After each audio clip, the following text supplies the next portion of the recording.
Work culture अगर नहीं लाएंगे तो विकास नहीं करेंगे। इस नाते गंभीरता के साथ वर्क कल्चर को लेना चाहिए। वर्क कल्चर अगर नहीं लाएंगे तो विकास नहीं करेंगे। इस नाते गंभीरता के साथ वर्क कल्चर को लेना चाहिए। मुझे मुझे मुझे कमी लगी है, इसी नाते मैंने स्पष्ट रूप से इसको कहा कि केवल राजनीति नहीं होनी चाहिए, बल्कि राजनीति जनता के हित के लिए होनी चाहिए।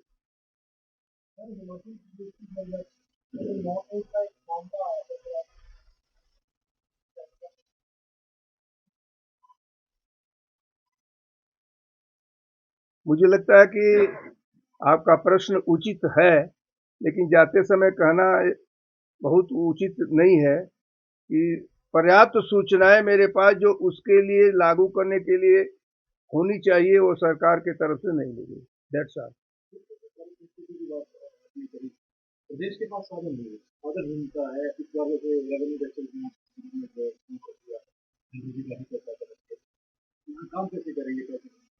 केंद्र सरकार द्वारा कह रही थी जीएसटी जो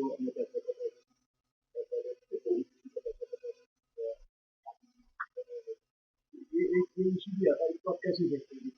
देखिए, है क्या कि पूरे केंद्र सरकार ने जब एक्ट बनाया था जीएसटी का, तो पूरा धूमधाम से रात के 12 बजे एक दूसरी आजादी के नाम पर बनाया था।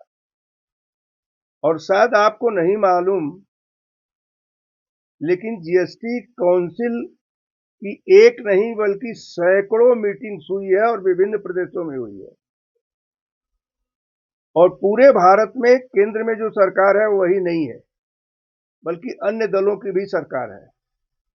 लेकिन जीएसटी काउंसिल ही एक ऐसी काउंसिल रही है जिसका निर्णय कोई भी हुआ है वो एनानमस हुआ है। एनानमस निर्णय में उन लोगों ने लिया था कि 5 साल तक राज्यों के जो भी नुकसान होगा उसकी भरपाई केंद्र सरकार करेगी। यह जब जीएसटी काउंसिल ने मांगा था तो केंद्र सरकार ने इसे माना था, और पूरे 5 साल तक केंद्र सरकार ने जिस स्टेट का जितना जितना नुकसान हुआ उसकी भरपाई करने का काम किया। तो 5 साल के बाद वह हमारी सुविधा है।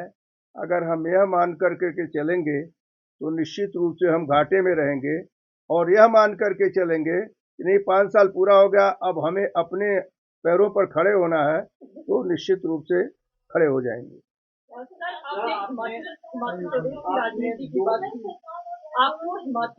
पहले एक एक तो करो, कोई कुछ पूछ रहा है, कोई कुछ पूछ रहा है।